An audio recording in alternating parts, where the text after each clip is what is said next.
آج انشاءاللہ تعالی ہم سورہ یونس کی آیت نمبر 13 اور 14 پڑھتے ہیں اور ان آیات کو سمجھنے کی کوشش کرتے ہیں۔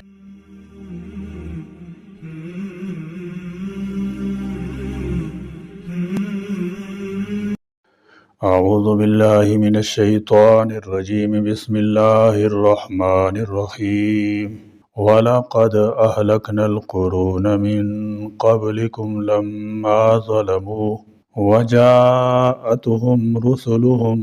بِالْبَيِّنَاتِ وَمَا كَانُوا لِيُؤْمِنُوا كَذَلِكَ نَجْزِي الْقَوْمَ الْمُجْرِمِينَ ثُمَّ جَعَلْنَاكُمْ خَلَائِفَ فِي الْأَرْضِ مِنْ بَعْدِهِمْ لِنَنْظُرَ كَيْفَ تَعْمَلُونَ وَلَقَدْ اور البتہ تحقیق اہلکنا ہم نے ہلاک کر دیا القرون ان امتوں کو جو من قبلکم تم سے پہلے تھیں۔ فرمایا وَلَقَدْ أَهْلَكْنَا الْقُرُونَ مِنْ قَبْلِكُمْ ایک زمانہ کے لوگ یا امت قرن کہلاتی ہے، اس کی جمع قرون ہے، جیسے قرون اولا پہلی امتیں، اس امت کے قرون اولا یعنی صحابہ و تابعین وغیرہ ہیں، جن کو حدیث میں خیر القرون فرمایا ہے۔ قرن اول سے مراد دور رسالت، قرن ثانی سے مراد دور صحابہ اور قرن ثالث سے مراد دور تابعین۔ ان تینوں قرون کو قرون اولا کہا جاتا ہے۔ قرن سے مراد ایک عہد کے لوگ ہیں یا مراد ایسی اقوام ہیں جنہوں نے اپنے اپنے دور میں عروج حاصل کیا، پھر ظلم کی وجہ سے ملیہ میٹ کر دی گئیں یا عروج سے زوال میں جا گریں۔ یہ دونوں صورتیں ہی ہلاکت ہیں۔ اوپر بتایا کہ ان کی بددعا اور طلب پر اللہ تعالیٰ جل شانہ کی طرف سے عذاب نہ اترنے میں سراسر اللہ تعالیٰ کی حکمت ہے۔ پھر ان کا حال یہ ہے کہ تکلیف نازل ہونے پر احزاری کرنے لگتے ہیں۔ اب انہیں ڈرایا جا رہا ہے کہ تمہاری بدعمالیوں کے باوجود اگر اللہ تعالیٰ کا عذاب ٹل جائے تو تمہیں بے فکر نہیں ہونا چاہیے، کیونکہ ایک نہ ایک دن ان بدعمالیوں کی سزا تم کو مل کر ہی رہے گی۔ تمہیں چاہیے کہ پہلی مجرم قوموں کے حالات پر غور کرو کہ آخر ان کا انجام کیا ہوا۔ لما جب ظالموا انہوں نے ظلم کیا، ظلم کا مفہوم اتنا وسیع ہے کہ اس کا اطلاق ہر گناہ اور زیادتی کے کام پر ہو سکتا ہے،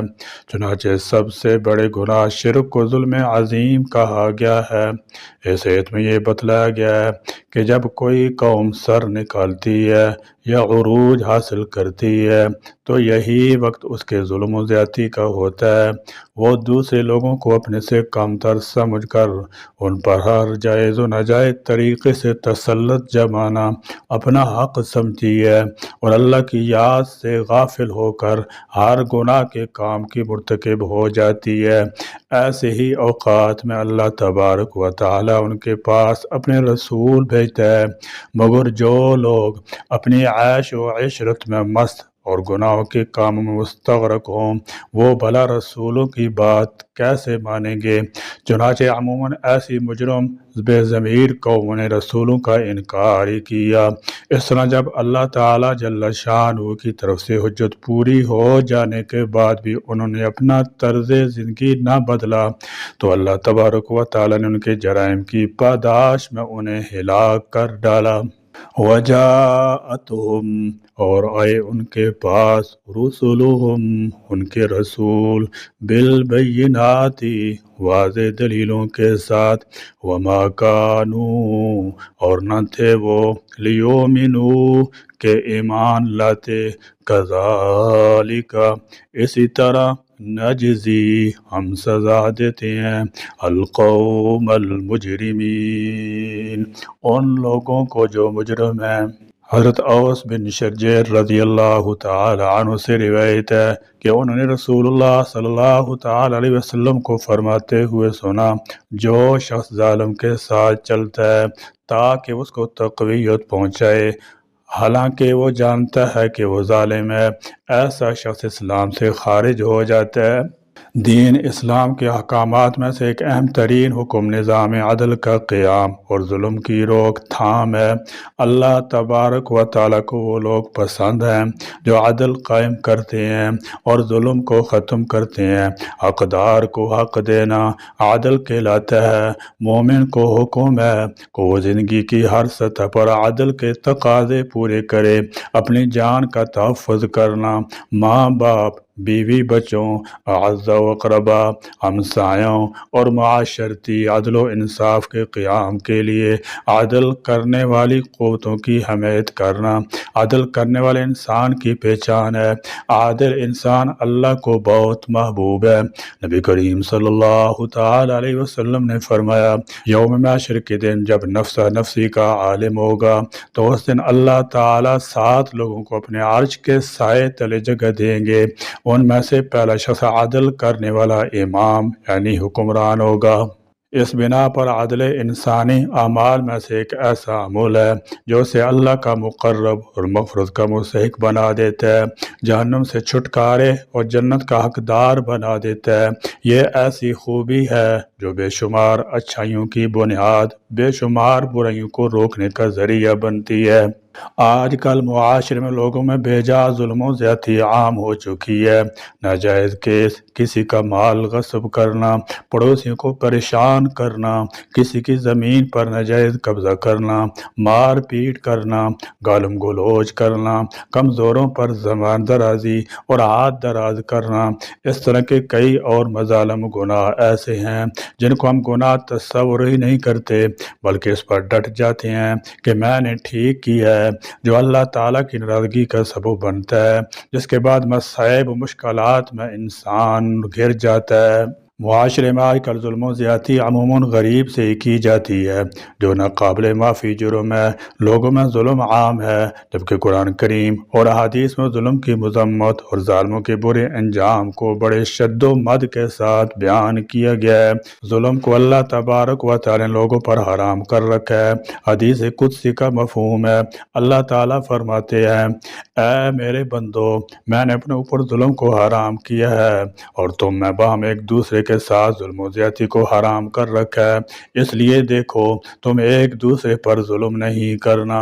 اس کائنات میں سب سے بڑا ظلم خالق کائنات کے ساتھ شرک کرنا ہے۔ ظلم کی دوسری قسم یہ ہے کہ انسان اپنے آپ پر ظلم کرے۔ وہ اس طرح کے انسان خواہشوں کی پیروی کرنے لگ جائے، واجبات میں کوتاہی اور سستی کرے، اپنے آپ کو انواع اقسام کے جرائم، برائیوں اور گناہوں ملوث کر لے، جو کہ اللہ کے رسول صلی اللہ تعالی علیہ وسلم کی صریح نافرمانی ہے۔ فرمان الہی کا مفہوم ہے، ان پر اللہ تعالیٰ نے کوئی ظلم نہیں کیا، بلکہ وہ خود اپنی جالوں پر ظلم کرتے ہیں۔ ظلم کی تیسری قسم یہ ہے کہ انسان اللہ کے بندوں اور مخلوقات پر ظلم کرے، جس کی صورت یہ ہے کہ لوگوں کا مال ناحق کھایا جائے، انہیں ظلماً مارا جائے، گالی گلوچ دیا جائے، زیادتی کی جائے، کمزوروں پر ہاتھ دراز کیا جائے۔ ظلم عموماً کمزور آدمی کے ساتھ ہوتا ہے جو انتقام لینے پر قادر نہیں ہوتا۔ ظلم کی کچھ اور شکلیں جو انسان اللہ کے بندوں اور مخلوقات پر کرتا ہے،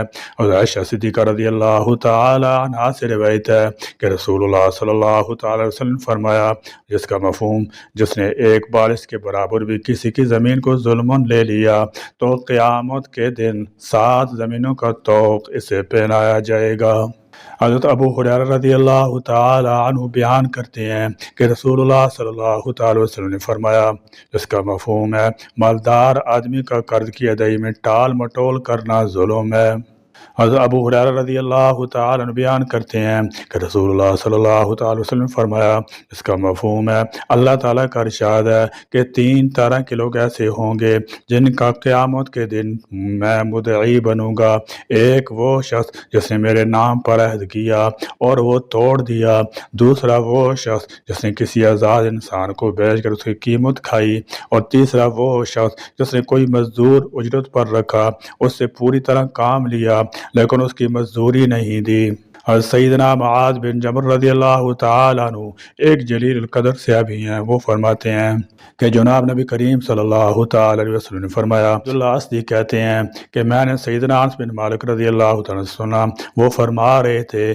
کہ امام الانبیاء حضرت محمد رسول اللہ صلی اللہ تعالی علیہ وسلم سے لوگوں کو برملا نصیحت کرتے ہوئے سنا، لوگوں مظلوم کی بد دعا سے بچو، اگرچہ وہ کافر ہی کیوں نہ ہو، بلا شبہ اس کی آہ و بد دعا اللہ تعالیٰ تک پہنچنے کے لیے درمیان میں کوئی رکاوٹ نہیں ہوتی۔ حضرت عبداللہ بن عباس رضی اللہ تعالی عنہما سے مروی ہے کہ اللہ کے رسول صلی اللہ تعالی وسلم نے حضرت معاذ بن جبل رضی اللہ تعالی عنہ کو یمن بھیجا تو ان سے ارشاد فرمایا، مظلوم کی بد دعا سے بچتے رہنا، کیونکہ اس کی اور اللہ کے درمیان کوئی پردہ یعنی رکاوٹ نہیں ہے۔ نبی کریم صلی اللہ تعالی وسلم ہمیشہ اپنے صحابہ کرام رضی اللہ تعالی عنہ کو ظلم کے ارتکاب سے سخت تنبیہ فرماتے رہتے تھے اور انہیں ظلم کے برے نتائج اور دردناک اثرات سے آگاہ فرماتے رہتے تھے۔ نیز دوسری طرف مختلف جائز طریقوں سے مظلوم کی نصرت و حمایت کرنے، دوسروں کی عزت آبرو، ان کی املاک و جائیداد کی حفاظت کرنے اور ہر حال میں لوگوں کے درمیان عدل و انصاف کرنے پر ابھارتے رہتے تھے اور انہیں بتاتے کہ مظلوم کی دعا کے لیے آسمان کے دروازے ہمیشہ کھلے رہتے ہیں،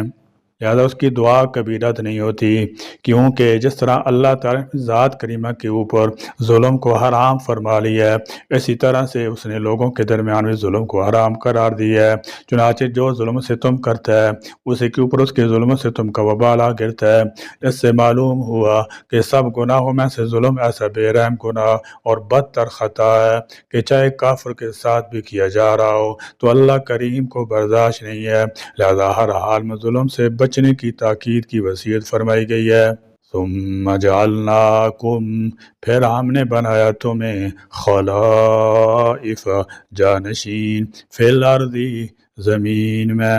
خلائف خلیفہ کی جمع ہے، اس کے معنی گزشتہ امتوں کا جانشین بننا یا ایک دوسرے کا جانشین۔ من بعدہم، ان کے بعد، لننظرا، تاکہ ہم دیکھیں، کیف، کیسے، تعملون، تم عمل کرتے ہو۔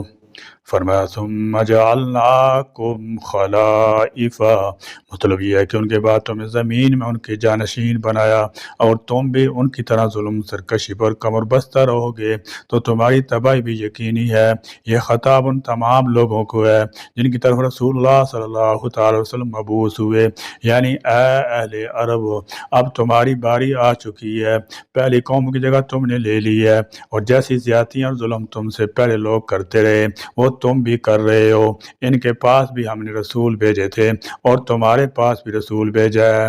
اور اب ہم یہ دیکھیں گے کہ تم سابقہ اقوام کے انجام سے عبرت حاصل کرتے ہو یا نہیں، اور رسول پر ایمان لا کر اپنی باغیانہ روش سے باز آتے ہو یا نہیں۔ یہ اللہ رب العزت کا قرآن میں فیصلہ ہے کہ جیسے عوام ہوں گے ہم ان پر ویسے حکمران مسلط کریں گے، اگر عوام راست باز نہیں ہوں گے تو حکمران بھی نہیں ہوں گے، اگر عوام کا رجحان دجالیت کی طرف ہو تو حکمران بھی دجالی مسلط ہوں گے، اگر عوام مکار دغاباز ہوں گے، عیار سرکش اور عیش پرست ہوں گے تو حکمران ان سے بڑھ کر نکلیں گے، جبکہ عوام مغرب زدہ ہوں گے تو حکمران مغرب کو خدا ماننے والے ہوں گے، جب عوام کی لگن شیطانیت لہو و لعب کے ساتھ ہوگی تو حکمران اس کے فروغ اور دفاع کرنے والے نکلیں گے، جب عوام کا رجحان عوام کی لگن دین کی طرف ہوگی تو حکمران بھی دیندار آنے لگیں گے۔ اس لیے اچھے حکمرانوں کے لیے، اچھے قوانین کے لیے ہمیں بھی اچھا ہونا ہوگا،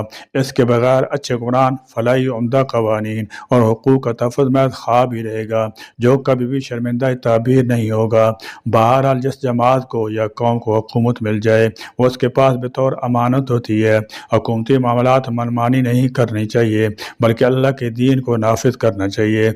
اللہ دیکھنا چاہتا ہے کہ تم لوگوں کے حقوق کس حد تک ادا کرتے ہو اور حکومت کی ذمہ داری کیسے نبھاتے ہو۔ فرمایا تم دنیا کے نظام حکومت ممبر بن جاؤ، وزیر بن جاؤ، صدر بن جاؤ، ثم تکون حسرتا یوم القیامہ،